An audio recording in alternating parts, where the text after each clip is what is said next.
Let's be real, Varroa mites are one of the biggest headaches for any beekeeper. So today, we're going to get super practical. This is your step-by-step guide to using two really powerful treatments, Maverick and Apistan. We're going to cover exactly how to use them to keep your hive safe and sound. So here's what we've got on tap. We'll start with the science behind why these treatments work so fast. Then we'll walk through how to use Maverick, which is the liquid method, and then Apistan, the strip method. After that, I've got a great little trick to help you get the most out of your treatment. And we'll finish up with the safety stuff you absolutely have to know.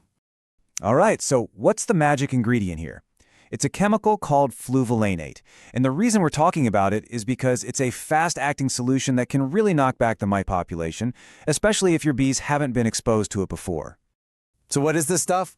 Well, in simple terms, it's a synthetic miticide, basically a chemical designed specifically to take out Varroa mites. And when you use it the right way, man, it can drop that mite count in a hurry. So let's look at the two different ways you can get it into your hive. First up, let's talk about Maverick.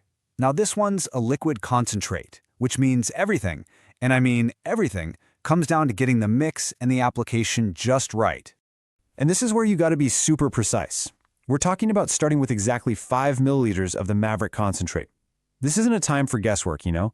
Getting this measurement right is absolutely the most critical first step. Okay, so you take that little 5 milliliters of concentrate and you're going to mix it into 1 full liter of water. And listen, when I say mix, I mean mix it thoroughly. You can't just give it a quick swirl. You need that fluvolinate spread out evenly so the treatment is consistent. So here's the full game plan. Once it's all mixed up, you'll soak a little cardboard or sponge pad in it and then place that pad right on top of the frames. But here's the key. You have to do this 3 times with 7 days in between each application. Why? Because that timing is perfectly synced up to catch the mites as they hatch and come out of the brood cells. It covers their whole life cycle. All right, now for our second option, Apistan.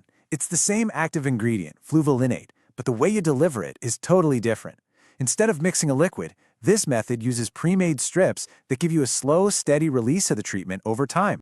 With Apistan, it's all about the ratio. The whole calculation really just boils down to how many strips you're going to use. And the rule of thumb is simple. You use 1 strip for every 5 frames that are just packed with bees. So, if you've got a really strong colony that's covering 10 frames, that means you'll need 2 strips. And you want to put them right in the middle of the brood nest, because that's where the mites love to hang out. And hey, this is a super important point. We're not talking about just the number of frames sitting in the box. We're talking about frames of bees. You got to count how many frames are actually covered on both sides. This way you're basing the dose on the real strength of the colony, and you're not going to accidentally overdose a weaker hive. Now, unlike Maverick, where you're in there every week, these Apistan strips are kind of a set-it-and-forget-it deal. You leave them in the hive for about 6 weeks. Over that time, they'll just slowly and continuously release the miticide, giving you really good long-term protection. Okay, so no matter which path you choose, Maverick or Apistan, I've got a fantastic little trick for you.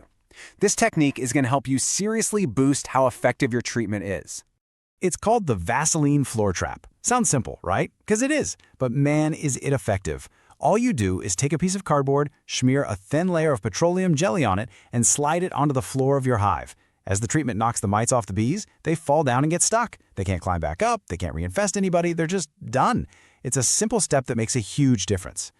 Okay, let's get serious for a minute. We're going to talk about what might be the most critical part of this whole explainer, the safety rules. These are non-negotiable. When you use chemical treatments, you have a huge responsibility to protect your bees, your honey, and anyone who might eat that honey. So, before you even think about opening that bottle or package, you have to ask yourself this question.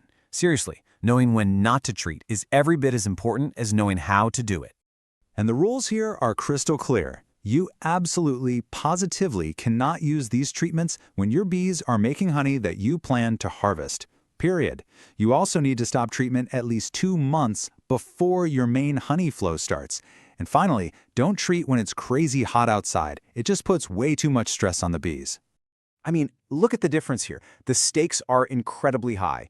Get it right with the right dose at the right time, and you get fewer mites and healthy bees. But get it wrong, you could be looking at dead bees, problems with your queen, and worst of all, contaminated honey that nobody can eat. It's just not worth the risk. And there's also a long-term problem to think about. This quote here really hits the nail on the head. If you use the same chemical over and over or use it incorrectly, the mites can actually become resistant. They adapt, and pretty soon the treatment just stops working as well. So that really leaves us with one final big question. Sure, this treatment might work for you today, but what's your plan for tomorrow, for next year? A smart, sustainable mite control strategy isn't just about one treatment. It's about rotating your methods to stay one step ahead of resistance, ensuring your bees stay healthy for years to come.